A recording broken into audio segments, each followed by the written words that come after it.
So আমাদের আজকের আলোচ্য বিষয়টা হচ্ছে প্যারালালিজম। খুব ইন্টারেস্টিং একটা টপিক। এই জায়গা থেকে সবচেয়ে বেশি কোয়েশ্চেন কোন জায়গাগুলোতে থাকে বলতে পারেন? হ্যাঁ, এই জায়গাগুলো থেকে অনেক জায়গাতেই কোয়েশ্চেন থাকে, বিশেষ করে ব্যাংক জবে আপনি এই জায়গাগুলোর কোয়েশ্চেন পাবেন। তারপরে আপনি আদার্স অনেক জায়গাতে এই রিলেটেড কোয়েশ্চেন পাবেন। এখন কোনো জায়গায় ধরে নেন আপনি প্যারালালিজম থেকে কোনো প্রশ্ন পান নাই, কিন্তু আপনি যখন রাইটিং করবেন, আপনি যখন লিখবেন, আপনাকে তখন এই গ্রামারটা খুব স্ট্রংলি মেনটেন করতে হবে। যদি মেনটেন না করেন তাহলে সেন্টেন্স ভুল হয়ে যাবে, নাম্বার পাবেন না। তাহলে আসেন আমরা প্যারালালিজমে চলে যাই। নাম হলো ব্যাকরণগত সমতা। এটার একটা খুব ইন্টারেস্টিং বিষয় আপনাদের সাথে ব্যাখ্যা করি। যার এক ভাই বললেন যে আমি প্যারালালিজম ইউটিউবে ক্লাস করছি কিন্তু ভালোভাবে বুঝি নাই। ইনশাল্লাহ আজকের পরে প্যারালালিজম নিয়ে আপনার সমস্যা থাকবে না, ঠিক আছে? আচ্ছা, তাহলে আমরা যে টপিকটা নিয়ে আলোচনা করতেছি সেটা হচ্ছে প্যারালালিজম। তাহলে দেখেন, এই প্যারালাল মানে হচ্ছে সমান্তরাল, আর এই প্যারালালিজম মানে ব্যাকরণিক সমতা। মানে বিষয়টা দাঁড়াচ্ছে কিছু কনজাংশন আছে বা কিছু অপারেটর আছে, বুঝছেন? এগুলো কি বাবা? এগুলো হচ্ছে দেখেন, এই যে আপনি দেখতে পাবেন অ্যান্ড, বাট, অর, THAN, দেন, এরপরে আরো পাবেন, হ্যাঁ, like not only, but also, either, or, আরো অনেক কিছুই আছে, নাইদার, নর, আরো অনেক কিছু আছে, আমি সবগুলো লিখলাম না। আচ্ছা, লিখে দিই কয়েকটা। অ্যাজ অথবা সো অ্যাজ, অথবা এরকম থাকতে পারে dot dot dot comma, dot dot dot and, dot dot dot. আমরা বাবারা, আমরা যেটা মাথায় রাখবো, আমরা যেটা খাতায় রাখবো, সেটা হলো এই যে অপারেটরগুলো দেখতে পাচ্ছেন, এই যে ওয়ার্ডগুলো দেখতে পাচ্ছেন, এই যে ফ্রেজগুলো দেখতে পাচ্ছেন, আপনি যদি কখনো এদের সামনে এবং পেছনে কোনো গ্রামাটিক্যাল আইটেম ব্যবহার করেন তাহলে সমধর্মী আইটেম ব্যবহার করতে হবে। ধরেন এই শব্দগুলোর সামনে আপনি পেয়েছেন একটা অ্যাজেক্টিভ, তাহলে ডেফিনেটলি আপনাকে এর পরে লিখতে হবে অ্যাজেক্টিভ। যদি এদের সামনে আপনি পেয়ে যান অ্যাডভার্ব, তাহলে বাবা এদের পরেও লিখতে হবে অ্যাডভার্ব। এখন এদের আগে পরে মানে নট অনলির আগে বাট অলসোর পরে না, কিন্তু এই নট অনলির পরে এইখানে যদি একটা অ্যাডভার্ব থাকে বাট অলসোর পরে অ্যাডভার্ব লিখবেন। নট অনলির পরে যদি ভার্ব থাকে বাট অলসোর পরে ভার্ব লিখবেন। নট অনলির পরে যদি সাবজেক্ট থাকে বাট অলসোর পরে সাবজেক্ট লিখবেন। This is the case. Okay, এই হচ্ছে কি ঘটনা আর কি। তারপরে দেখেন, ধরেন আপনি নট অনলির মানে এই যে অপারেটরগুলো, সবগুলো অপারেটর আগে আপনি একটা আইএনজি যুক্ত ভার্ব পেয়ে গেছেন। ধরেন এটা জিরান্ড বা পার্টিসিপল, তাহলে এর পরেও আপনাকে আইএনজি যুক্ত ভার্ব অর্থাৎ জিরান্ড বা পার্টিসিপলই আপনাকে লিখতে হবে। এই যে দেখেন, সামনে এবং পিছনে সমান সমান যেই বিষয়টা মেনটেন করা, এই মেনটেনিংটার নামই হচ্ছে বাবা প্যারালালিজম। ওকে, ধরেন আপনি এর আগে পেয়েছেন একটা কি বলা যায় ভার্বের সেকেন্ড ফর্ম, তাহলে এদের পরেও আপনাকে লিখতে হবে ভার্বের সেকেন্ড ফর্ম। ধরেন আপনি এদের আগে একটা প্রোনাউন পেয়েছেন বাবা, প্রোনাউনের সাবজেক্টিভ ফর্ম দেয়া আছে, হ্যাঁ, তাহলে এর পরেও যদি আপনি একটা প্রোনাউন পান, ওই প্রোনাউনটার সাবজেক্টিভ ফর্ম আপনাকে লিখতে হবে।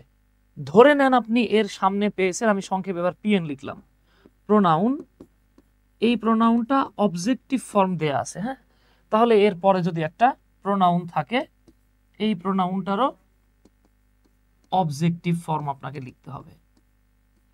ওকে, যদি এর সামনে আপনি পান একটা পজেসিভ, পরে লিখতে হবে পজেসিভ।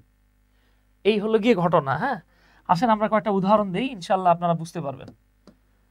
আমরা জানি প্রোনাউনের অনেকগুলো ফর্ম হয়, যেমন দেখেন সাবজেক্টিভ প্রোনাউন হয়, তারপরে বাবা অবজেক্টিভ প্রোনাউন হয়, তারপরে আমরা জানি পজেসিভ হয়, তাই না? এটাকে কেউ কেউ বলে পজেসিভ কেস, কেউ কেউ বলে পজেসিভ অ্যাডজেক্টিভ, আরো আছে যেমন রিফ্লেক্সিভ এবং ডাবল পজেসিভ। আমরা ওইদিকে যাচ্ছি না।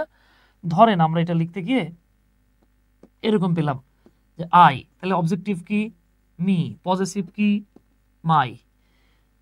যদি আমরা উই লিখি, অবজেক্টিভ কি আস, পজেসিভ আওয়ার। যদি আমরা হি লিখতাম তাহলে অবজেক্টিভ হচ্ছে হিম, পজেসিভ কি বাবা হিজ। এইবার আসেন আমি আপনাদেরকে খুব ইন্টারেস্টিং দুইটা উদাহরণ দেখাই। সাধারণত আমি প্যারালালিজম পড়ালে এই এক্সাম্পলটা আমার ছাত্রছাত্রীদের সাথে শেয়ার করি। আমি এটা শেয়ার করি। ধরেন আমি একটা বাক্য লিখলাম যে আমি তার চেয়ে লম্বা। আমার লেখা অটোমেটিক্যালি মুছে যাইতেছে। হ্যাঁ, আমি তার চেয়ে লম্বা, এইটার ইংরেজি আমি কি লিখবো? আপনাদের কাছে কি মনে হয় দেখেন তো? আমি এখানে ইংরেজিটা কি লিখবো? আমি কি লিখবো? I am taller than he, নাকি I am taller than him? আপনারা একটু বলেন আমাকে। হ্যাঁ, এরপরে ধরে নেন আমি একটা বাক্য লিখতেছি, আমি একটু মানে জাস্ট বানায় লিখতেছি, আবার ভাইবেন না যে স্যারের জীবনে মনে হয় এরকম ঘটনা সত্যি ঘটছে আর কি। আচ্ছা, যাকে একটা নর্মাল বাক্য লিখি, দুষ্টামি করলাম না আমরা আজকে। আমি লিখলাম যে ধরে নেন রূপা আমাকে ও রানাকে, রূপা আমাকে এবং রানাকে সাহায্য করে। আমার মনে হয় রূপা আমাকে তার চেয়ে বেশি সাহায্য করে। এই তার বলতে আমি এখানে রানাকে বোঝাচ্ছি। ধরেন আমি বললাম যে রূপা দুজন মানুষকে সাহায্য করে, একটা হচ্ছে আমি আর একটা হলো রানা। এই দুজনকে রূপা সাহায্য করে। এবার আমি বললাম, আপনি জিজ্ঞেস করলেন যে ভাই রূপা আপনাকে আর রানাকে সাহায্য করে, কাকে বেশি সাহায্য করে? আমি উত্তরে বললাম আমার মনে হয় আমাকে তার চেয়ে বেশি সাহায্য করে। তাহলে আমি এই বাক্যটা কিভাবে লিখবো? ধরেন আমি এটাকে এভাবে লিখতেছি যে Rupa helps Rana and me. I think she helps me more than he, নাকি him? আপনারা আমাকে এই দুটো প্রশ্নের উত্তর দেওয়ার চেষ্টা করেন। আমার দৃঢ় বিশ্বাস এই দুটো প্রশ্নের উত্তর দিলেই আপনারা প্যারালালিজমটারে একদম সুন্দরভাবে শিখে ফেলবেন। আচ্ছা, তাহলে আমরা এখানে দেখতে পাচ্ছি দেন আছে। হ্যাঁ, দেন আছে। আমরা জানি দেনের আগে যা বসে দেনের পরেও তা বসে। তাহলে দেনের আগে আই লেখা আছে, তাই না? আই হলো সাবজেক্টিভ ফর্ম। এই যে আমরা জানি আই হলো সাবজেক্টিভ, তাহলে দেনের পরেও আমার কি লাগবো? সাবজেক্টিভ। তাহলে হি হলো সাবজেক্টিভ, তাই তো? এই যে দেখেন হি হলো সাবজেক্টিভ, তাহলে আমি এইখানে সাবজেক্টিভ নিব, হিম নিব না। তাহলে বাক্যটা হচ্ছে আই এম টলার দ্যান হি, আমি তার চেয়ে লম্বা। ঠিক আছে, আমি তার চেয়ে লম্বা, I am taller than he. আশা করি বুঝতে পারছেন। পরের বাক্যে আসেন, আমি বললাম যে রূপা আমাকে এবং রানাকে সাহায্য করে। আই থিঙ্ক, আমি বিশ্বাস করি, আমি মনে করি। শি, দেখছেন এখানে একটা এস লিখতে ভুলে গেছি বাবা। I think she helps me more than. এইবার দেখেন তো বাবা, আমি কিন্তু এই জায়গাটাতেও দ্যান লিখছি। এই যে দেখেন এখানেও দ্যান আছে। তাহলে দ্যানের আগে কি দেয়া আছে? মি। মি কি? অবজেক্টিভ। তাহলে এর পরে আমার কি লাগবে? অবজেক্টিভ। তাহলে এবার হিম কারেক্টেড, হি রিজেক্টেড। ঠিক আছে, এই যে মাশাল্লাহ। হ্যাঁ, ওমর ফারুক ভাই, নাসিমা আপু, শরীফুল ইসলাম ভাই, দিদার ভাই সহ যারা যারা কমেন্ট করছেন মাশাল্লাহ সবাই ধরে ফেলছেন বিষয়টা। ঠিক আছে, এই তো মেহেদি ভাই, তনুজা, দিদার ভাই। আচ্ছা আচ্ছা, ঠিক আছে, থ্যাংক ইউ। তাহলে ইনশাল্লাহ পারা যাবে না। দিস ইজ কল্ড প্যারালালিজম, আর this is the rule for parallelism. এইটাই হচ্ছে প্যারালালিজমের বিষয়টা আর কি। তাহলে এবার আসেন আমরা আমাদের মূল স্ট্রাকচারে চলে যাই। এতক্ষণ আপনাদেরকে যা বলছি মূলত তাই এখানে লেখা আছে। যে দেখেন, not only but also, either or, neither নর, as well as, both dot dot and or, than, as, so as, similar to, অথবা comma dot dot dot dot dot comma dot dot and dot dot dot. ধরে নেন এখানে আছে v1, তাহলে এখানেও হবে v1, and এর পরেও কি হবে? v1। আমরা সাধারণত জানি এন্ড এর আগে কমা বসে না, তবে আমেরিকানরা এন্ড এর আগেও কমা লেখে, যেটা আপনি একটু পরে হ্যাঁ, একটু পরে পাবেন। হাবিব ভাই বলতেছে আমার পিডিএফ গুলো ডিলিট হয়ে গেছে, প্লিজ আমাকে রিসেন্ড করবেন। আমাকে ক্লাস শেষে আমাকে হোয়াটসঅ্যাপে একটা নক দিন। হ্যাঁ, ক্লাস শেষে আমাকে হোয়াটসঅ্যাপে একটা নক দিন, মেসেঞ্জারে না প্লিজ, আমি দিয়ে দিব না ইনশাল্লাহ।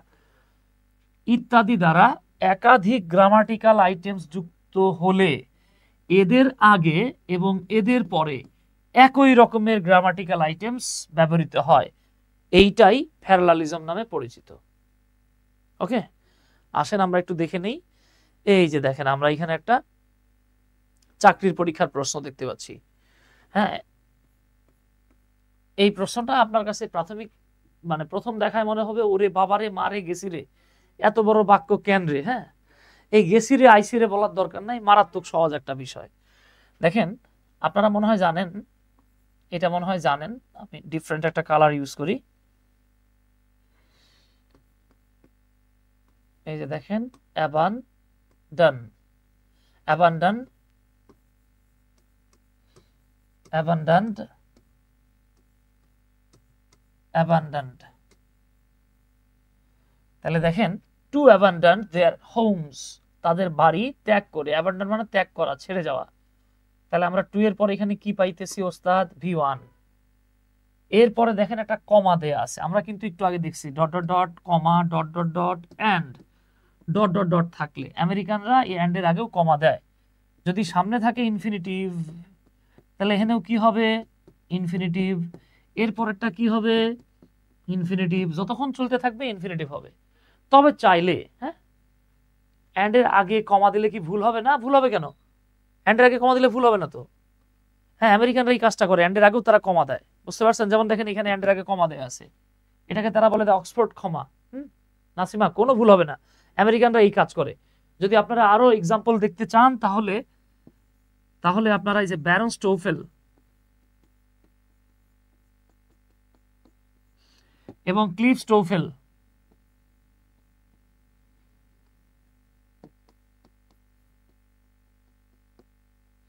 এই বইগুলোতে দেখবেন এমসিকিউতে তারা এন্ড এর আগে বাটের আগে অসংখ্যবার কমা ব্যবহার করছে। হ্যাঁ, আপনি বলবেন এটা ভুল লিখছে, ঠিক আছে? আবার দেখেন ব্যারন স্টোফেল, ক্লিফ স্টোফেলে কোনো একটা টপিক থাকা মানে একবার এটা কোরআনের আয়াত বা বাইবেলের কোনো ভার্স না যে ভুল হবে না, ভুল থাকতে পারে, বাট বারবার দেখে আপনার এখানে ভুল ভাবার কিছু নাই।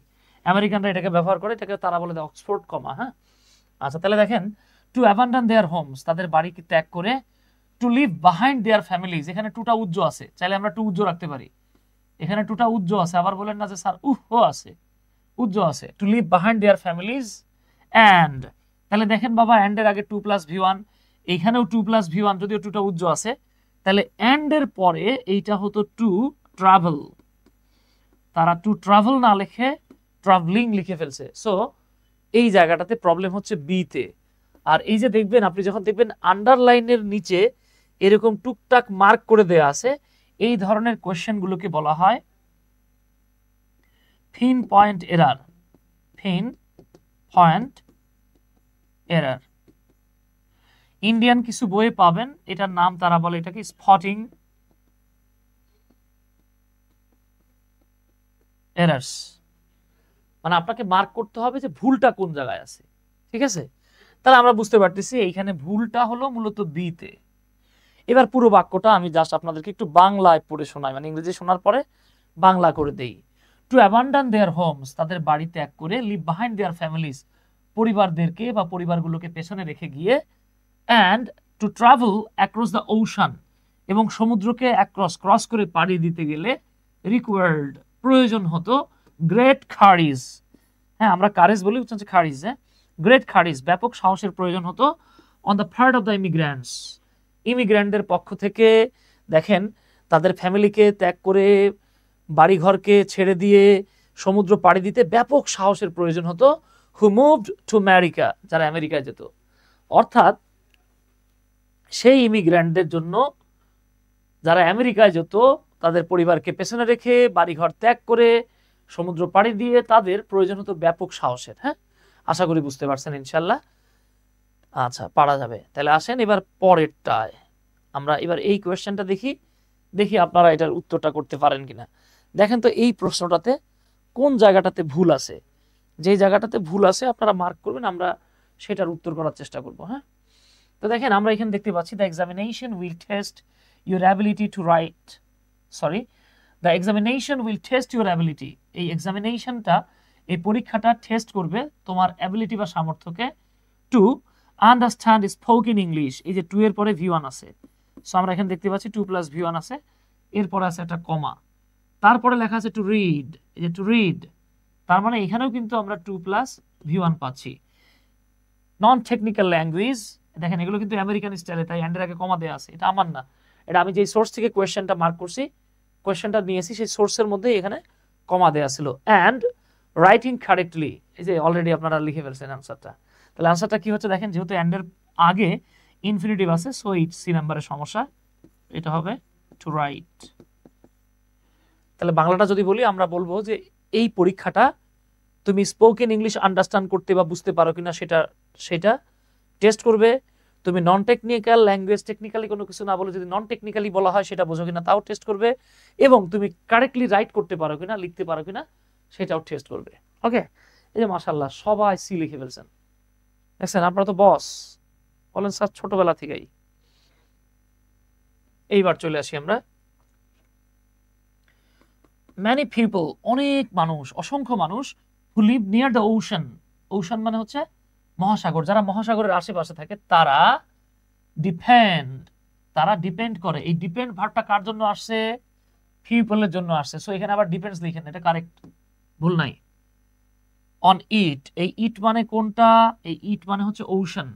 তাহলে অনেক মানুষ যারা সমুদ্রের কাছাকাছি বা মহাসাগরের আশেপাশে থাকে, তারা এই মহাসাগরের উপরে ডিপেন্ড করে কি হিসেবে? As a source of food, খাদ্যের সোর্স হিসেবে, মানে সমুদ্রটা তাদের কাছে ফুডের একটা সোর্স। তাহলে দেখেন কমার আগে ফুড হলো একটা নাউন। রিক্রিয়েশন, এটা তাদের কাছে একটা রিক্রিয়েশন বা বিনোদনেরও সোর্স, আবার একটা নাউন। এরপরে অ্যান্ড দেয়া, এরপরে লেখা আছে টু হ্যাভ অপরচুনিটিস। তাহলে আমরা বুঝতে পারতেছি। হ্যাঁ, ধন্যবাদ ফারুক ভাই, তনুজা, নাসিমা ইসলাম। আচ্ছা, তাহলে আমরা এখানে বুঝতে পারতেছি our problem is in option E. তাহলে এখানে কারেক্ট আনসারটা হয়তো জাস্ট অপরচুনিটিস। জাস্ট অপরচুনিটিসটাই হয়তো টু এবং হ্যাভ ইনফিনিটিভ আসছে, এটা আমাদের কেটে দিয়ে উত্তরটা হচ্ছে অপরচুনিটিস। তবে এই রকমের প্রশ্নে আপনাকে উত্তর বের করতে হবে না, আপনাকে জাস্ট ভুল আছে কোন জায়গাটায় সেটা বের করবেন। হ্যাঁ, কারেক্ট আনসার বের করতে হয় না। ওকে, আচ্ছা, শহীদুল ভাই বলতেছে স্যার এখানে সাবজেক্ট আর ভার্বটা চুজ করলে ভালো হয়। আচ্ছা দেখেন, এইখানে আমাদের, আমি আপনাদেরকে মার্ক করে দেখাই, এই যে ম্যানি পিপল যেটা দেখতে পাচ্ছেন, এই ম্যানি পিপল এইটা হলো আমাদের সাবজেক্ট, এই সাবজেক্টের ভার্ব হচ্ছে ডিপেন্ড। আবার এই ম্যানি পিপল এইটার ভার্ব হচ্ছে লিভ। তাহলে এখানে বাক্য ছিল দুইটা, many people live near the ocean, আরেকটা হচ্ছে many people depend on it. ঠিক আছে, যেমন দেখেন আপনি বলতে পারেন আই নো মিম, আমি মিমকে চিনি। এরপর আমি বললাম শি ইজ ক্ষয়, সে লাজুক। তাহলে আমি কিন্তু দুটো বাক্যকে এভাবে এক করতে পারতাম, আই নো মিম, আমি মিমকে চিনি, হু ইজ ক্ষয়, যে লাজুক। এই হু অনুযায়ী না, মিম অনুযায়ী ইজ, মিম ইজ লাজুক আর মিম ইজ ক্ষয়, আর এটা হচ্ছে আই নো মিম। ঠিক এইভাবে আসছে কিন্তু। হ্যাঁ শহীদুল ভাই, প্রোনাউনের ক্লাসটা একটু মনোযোগ সহকারে দেখেন শহীদুল ভাই, তাহলে বুঝতে পারবেন ইনশাল্লাহ। তাহলে এইবার চলে আসি আমরা কোয়েশ্চেন নাম্বার 4-এ চলে যাই। দেখি এইটা আপনারা উত্তর করতে পারেন কিনা। হ্যাঁ দেখি, চেষ্টা করেন। এই যে ওমর ফারুক ভাই লিখে ফেলছেন। আচ্ছা, সহি মনিরা বলছেন স্যার এগেইন ঘুমাতে যাইতেছি। হ্যাঁ বাবা, ঘুমাতে যান, কোনো সমস্যা নাই, রাত জাগা পাখি হওয়া যাবে না। হ্যাঁ, আচ্ছা, পরবর্তীতে ক্লাসটা দেখে নিন। আচ্ছা দেখেন, দ্য রিভিউ প্রেইজড, আমরা একটা রিভিউয়ের কথা বললাম। রিভিউ মানে মূল্যায়ন। আমরা অনেক সময় দেখতে পাই বিভিন্ন ইউটিউবাররা ওই যে ফুড রিভিউ করতেছে, তারপরে অনেকে তো বউ বাচ্চা সহ নিয়ে গিয়ে দেখবেন যে রিভিউ দিচ্ছে। হ্যাঁ, তাহলে রিভিউ মানে হচ্ছে আপনার কোনো কিছুর মূল্যায়ন। তাহলে একটা রিভিউর কথা বলা হচ্ছে, এই রিভিউটা প্রেইজড করলো দ্য উইট। আমরা জানি দা হলো একটা ডিটারমিনার বা আর্টিকেল, ডিটারমিনারের পরে একটা ওয়ার্ড থাকলে কি হয় বাবা? যে নাউন হয়ে গেছে। তাহলে কমার আগে নাউন, চার্ম এই শব্দটাও একটা নাউন। তাহলে কমার সামনেও নাউন, অ্যান্ডের আগেও নাউন, তাহলে অ্যান্ডের পরে আমার কি লাগবে? আমার একটা পিওর নাউন দরকার। দেখেন দুটো জায়গাতে ছিল পিওর নাউন, এই জায়গাতে একটা জিরান্ড চলে আসছে। তাহলে সমস্যাটা হচ্ছে জিরান্ডে, আমরা জিরান্ড নিব না, আমরা একদম পিওর একটা নাউন নিব। এখানে লেখা আছে ইন্টারপ্রিটিং, আমরা এটার নাউনটাকে লিখে ফেললাম ইন্টারপ্রিটেশন। ওকে, এই মাশাআল্লাহ আমাদের জাকিয়া উত্তরটা লিখে ফেলছেন, জাকিয়া হোসেন। জাকিয়া হোসেন উত্তর লিখে ফেলছেন, শহীদুল ইসলাম ভাই লিখে ফেলছেন, শারমিন বেগম লিখে ফেলছেন। শারমিন বেগম সি লিখলেন কেন বাবা? বি বি বি বিতে সমস্যা। দেখেন রিভিউটা প্রশংসা করলো, উইট মানে মেধার, চার্ম মানে আনন্দ বা মননের, এবং ইন্টারপ্রেশনটার অফ দ্য রিসাইটালিস্ট। রিসাইটালিস্ট মানে আবৃত্তিকারীর, যিনি আবৃত্তি করলেন তার মেধা বা উইট বুদ্ধি, তার এই যে মনন, তার ব্যাখ্যার, বাট নেভার কিন্তু একবারও মেনশনড হার ভয়েস, তার ভয়েস সম্পর্কে মেনশন করলো না। ওকে, সি হবে না। হ্যাঁ, এখানে প্রবলেমটা হচ্ছে বিতে। আচ্ছা আচ্ছা, আপনাদেরকে একটা ছোট্ট তথ্য দেই আর কি। আমরা গত 21শে ডিসেম্বর থেকে ফ্রি হ্যান্ড রাইটিং এর একটা ব্যাচ চালু করেছি, একবারে বেসিক থেকে ধরে ধরে সাবজেক্ট ভার্ব অবজেক্ট থেকে আমরা শুরু করছি। আমাদের টোটাল ক্লাস হয়ে গেছে 9টা। হ্যাঁ, এখানে টোটাল ক্লাস হচ্ছে 50টা, আমাদের 9টা ক্লাস হয়ে গেছে। কোর্স ফি হচ্ছে 1500 টাকা। হ্যাঁ, আপনাদের যদি কোনো ভাই বোন থাকে যারা ফ্রি হ্যান্ড রাইটিং এ ভালো করতে চায়, সেটা যে কোনো পারপাসে হোক, সেটা একাডেমিক হোক, অ্যাডমিশন হোক, আইএলস বা বিসিএস বলেন, যে কোনো যে কোনো এক্সামের জন্য যারা রাইটিং এ ভালো করতে চাচ্ছেন, তাদের জন্য আপনারা আমাদের এই কোর্সটাতে আপনাদের ছোট ভাই বোন বা যে কেউ থাকলে একটু রেফার করতে পারেন। আর এটা তো যে আপনারা এই মাত্র যেই কোর্সে আছেন, এটা আমরা 22 তারিখে শুরু করেছিলাম, তো এই কোর্সেও যদি আপনাদের কোনো ভাই বোন ভর্তি হয় একটু বলে দিন। এটা কোর্স ফি 1000 টাকা। হ্যাঁ, ক্লাসগুলো 1 বছর পর্যন্ত, দুটো ব্যাচে 1 বছর পর্যন্ত আমাদের ক্লাসগুলো যেহেতু থাকবে। ঠিক আছে মেহেদি ভাই, আপনি আমাকে মেসেজ দিয়েন ইনশাল্লাহ। ঠিক আছে ভাই, তাহলে দেখেন 1 বছর পর্যন্ত যেহেতু সবগুলো ক্লাস দেওয়া থাকবে, আপনি এনি টাইম এটা দেখে নিতে পারবেন ইনশাল্লাহ। আচ্ছা, এইবার তাহলে চলে আসি বাবা কোয়েশ্চেন নাম্বার 5। দেখেন এইখানে বলা হচ্ছে he has not only violated the law but also he has escaped punishment. তাহলে এই বাক্যটা আমরা দেখি কোন জায়গাতে কারেক্ট আনসার হয় এবার। হ্যাঁ, তাহলে দেখেন আমরা এখানে যেটা দেখতে পাচ্ছি, হি হ্যাজ পর্যন্ত আমাদের ফিক্সড, আমাদের জানা আছে হ্যাজের পরে যেই ভার্ব থাকে সেটা V3 হয়, সরি V2 লিখে ফেলছি, সেটা V3 হয়। তাহলে দেখেন এইখানে নট অনলির পরে V3 দেয়া, বাট এইখানে বাট অলসোর পরে সাবজেক্ট দেয়া। সো এটা 1 নাম্বারটাই, এটা নট অনলির পরে V3 দেয়া কিন্তু বাট অলসোর পরে যেহেতু সাবজেক্ট দেয়া, তাহলে এটা হচ্ছে না, রং। এইখানে নট অনলির পরে দা প্লাস নাউন দেয়া, খেয়াল করেন, দা প্লাস নাউন দেয়া, কিন্তু এইখানে বাট অলসোর পরে subject plus auxiliary verb plus main verb বা V3 দেয়া, এটা আরো আগে হবে না। ঠিক আছে, এইবার দেখেন এইখানে নট অনলির পরে আবারও দা প্লাস নাউন বা অবজেক্ট বলতে পারেন, বাট অলসোর পরে যে সাবজেক্ট চলে আসছে, তাহলে এইটাও হবে না। কারেক্ট আনসার হচ্ছে ডি। কারেক্ট আনসার হচ্ছে ডি। শহীদুল ভাই বলতেছেন ফ্রি হ্যান্ড রাইটিং এ আমি ভর্তি হতে পারবো? জি ভাই পারবেন, সমস্যা নাই। আচ্ছা মেহেদি ভাই ধন্যবাদ। জাকিয়া, হ্যাঁ আমাদের জাকিয়া হোসেন সম্ভবত আমাদের রিটেন কোর্সটাতে আছেন, তাই না জাকিয়া? হ্যাঁ জাকিয়া আছেন, এবং উনি মাশাআল্লাহ অনেক ভালো রিপ্লাই দেয়, আমার ভালো লাগে, যারা এইভাবে ক্লাস করেন আমার খুব ভালো লাগে ভাই। তাহলে দেখেন হি হ্যাজ, এই যে হি হ্যাজ এর পরে আছে not only violated the law, তাহলে দেখেন প্রথমে দেয়া আছে সাবজেক্ট অক্সিলারি ভার্ব, এরপরে not only plus V3 plus object. এইবার দেখেন এই যে বাট অলসো, এরপরে দেখেন এসকেপ, আবার V3 পানিশমেন্ট, আবার অবজেক্ট। তার মানে নট অনলির পরে V3 প্লাস অবজেক্ট, বাট অলসোর পরে V3 প্লাস অবজেক্ট। সো এইটাই হচ্ছে আমাদের কারেক্ট আনসার। ধন্যবাদ জাকির হোসেন বলছেন জি, থ্যাংক ইউ। আচ্ছা আচ্ছা, তাহলে আমাদের কারেক্ট আনসার হচ্ছে ডি। তাইলে বাবা দেখেন তো আপনার কাছে কি এখন আর মনে হইতেছে, এখন আপনার কাছে খুব কঠিন কিছু মনে হইতেছে? হ্যাঁ, it's not a rocket science, এটা খুব ইজি। হ্যাঁ, ইজি জিনিস, এটা খুব কঠিন কিছু না। ওকে, আচ্ছা এখন বিষয়টা হচ্ছে কি, আমরা আসলে সহজ জিনিসটারে কঠিন করে ফেলি, তো এই জন্য মনে হয় যে অনেক কঠিন। এইবার আসেন বাবা, এইটা আপনাদের জন্য আমি দেখেছি এইখানে কম করে হলেও 80% স্টুডেন্ট যেটা করে তারা ভুল করে। 80% মানুষ এই প্রশ্নটার উত্তরই ভুল দেয়, দেখি আপনারা এটা ধরতে পারেন কিনা।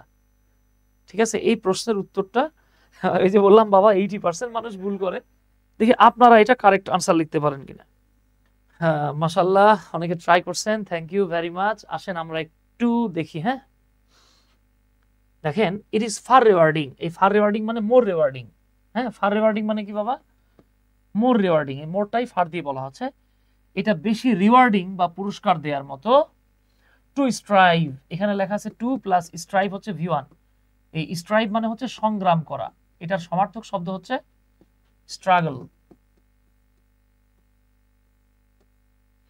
হ্যাঁ, এটাও কিন্তু V1। অ্যান্ড ফেইল, অর্থাৎ স্ট্রাগল করা এবং ফেইল করাটা, অকৃতকার্য হওয়াটা বেশি রিওয়ার্ডিং বা পুরস্কার পাওয়ার উপযোগী দেন। এই যে বাবা দেন আছে, তাহলে দেনের আগে যেহেতু 2 প্লাস V1 আছে, তার মানে আমাদের দেনের পরে 2 প্লাস V1 লিখতে হবে। এইখানে অনেকেই ভাববে এটা 2 প্লাস V1, কিন্তু বাবা সাকসেস শব্দটা একটা নাউন, সমস্যাটা এই ডি তেই। এইটা মূলত হতো 2, এটা মূলত হতো 2, আরে সাকসিড। কারণ আমরা অনেকে জানি না যে সাকসিড শব্দটা হচ্ছে ভার্ব, আর এই সাকসেস শব্দটা হচ্ছে নাউন। তাহলে সমস্যাটা এখানে কোন জায়গায় হয়েছে দেখছেন? সমস্যাটা হয়ে গেছে আমাদের ডি তে। হ্যাঁ, অনেকে দেখছেন যে অনেকে বিও লিখছেন, অনেকে ডিও লিখছেন, অনেকে ইও লিখছেন। This is the fact. আমরা অনেকে ধরতে পারি না। এখন এই জন্য আপনি যদি পার্টস অফ স্পিচ না চিনেন, এই জায়গাটাতে বিপদে পড়ে যাবেন। তাই আমি গত ক্লাসে আপনাদেরকে পার্টস অফ স্পিচ নিয়ে একটা ক্লাস নিয়েছিলাম, মনে আছে আপনাদের? পার্টস অফ স্পিচ নিয়ে একটা ক্লাস নিয়েছিলাম, আমি সেখানে 38টা প্রশ্ন ব্যাখ্যা করেছি। আমার দৃঢ় বিশ্বাস ইনশাআল্লাহ ওই 38টা কোশ্চেনের ব্যাখ্যা দেখলে আপনার জীবনে পার্টস অফ স্পিচের অনেক বিষয় কভার হয়ে যায় ইনশাআল্লাহ। এই যে হ্যাঁ জাকিয়া, থ্যাংক ইউ, আপনি কারেক্ট লিখছেন। এই যে মাশাআল্লাহ মাশাআল্লাহ, অনেকে লিখছেন। হ্যাঁ, তো আপনারা ওই ভিডিওটা আমাদের ইউটিউব চ্যানেল এবং ফেসবুক পেজ, নাম তো জানেনই, আনলক ইংলিশ উইথ সুমন থেকে দেখে নিন। হ্যাঁ,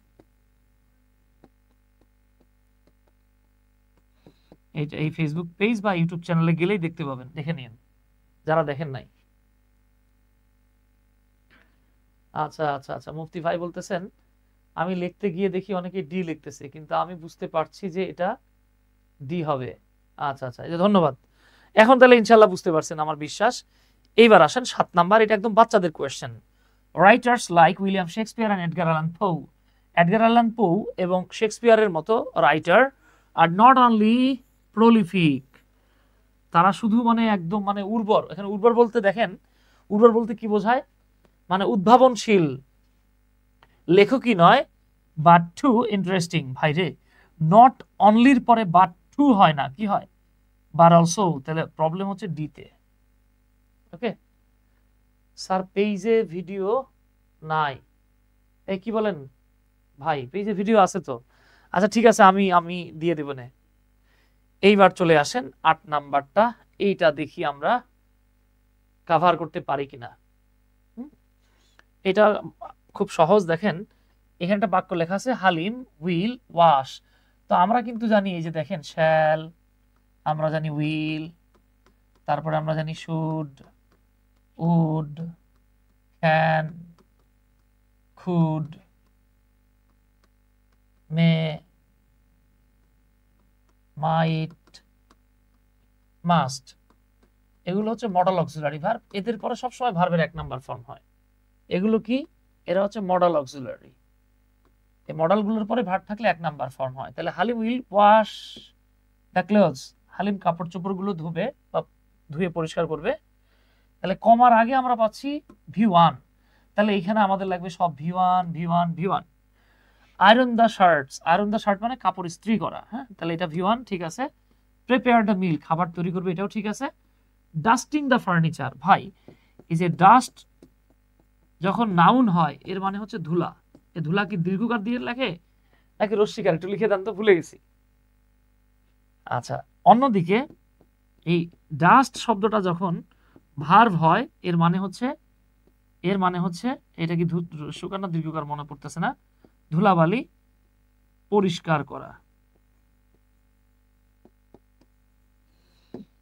ধুলাবালি পরিষ্কার করা। আচ্ছা, তার মানে এখানে ঝামেলা হয়ে গেছে, এখানে টু দিছে, তার মানে এটা আগেই কাটা, এটাও কাটা, এখানে আইনজি যোগ করছে, এটাও কাটা, তাহলে correct answer D.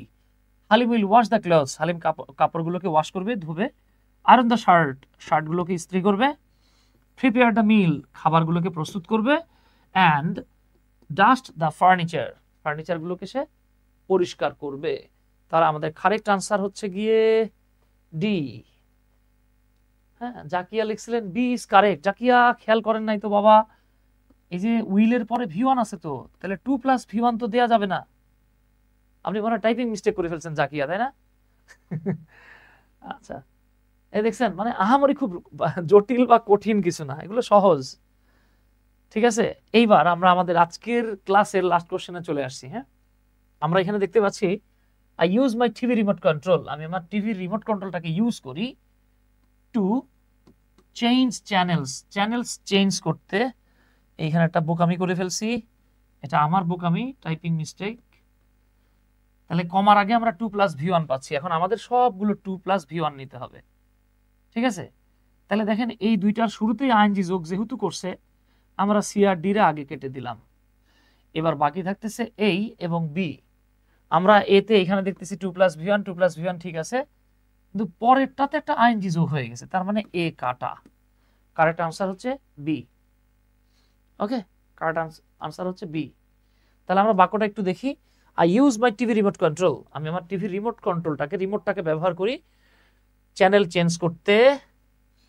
Adjust volume, ভলিউমকে কমাতে এবং বাড়াতে, মানে অ্যাডজাস্ট করতে। And to turn the set on and of, দেখেন টার্ন অন, আর এটা হচ্ছে টার্ন অফ।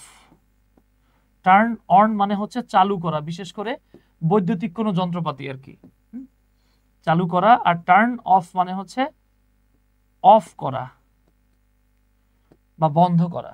ওকে, তাইলে বাবা এই ছিল আমাদের আজকের ক্লাস। হ্যাঁ, আমি আজকে আর ক্লাসটা দীর্ঘায়িত করলাম না, আমার আজকে শরীরটাও একটু খারাপ লাগতেছে। নেক্সট ক্লাসে আমরা ইনশাল্লাহ আরেকটা টপিক নিয়ে কথা বলবো। আর আমি এমনিতেও আজকে প্রায় 30 মিনিটের মতো লেট করে আপনাদের সাথে ক্লাস শুরু করেছিলাম। তাহলে আমাদের আজকের ক্লাসটা আমরা এখানে শেষ করে দিচ্ছি। আপনাদের কোনো ভাই বোন বা বন্ধু বান্ধব যদি থাকে যারা আমাদের এই যে বেসিক টু অ্যাডভান্স গ্রামার ব্যাচটাতে, অথবা আমাদের ফ্রি হ্যান্ড রাইটিং, একদম A to Z free hand writing ব্যাচটাতে যদি কেউ ভর্তি হতে চায়, একটু রেফার করে দিয়েন। ভালো থাকেন সবাই, আসসালামু আলাইকুম, আদাব, আল্লাহ হাফেজ।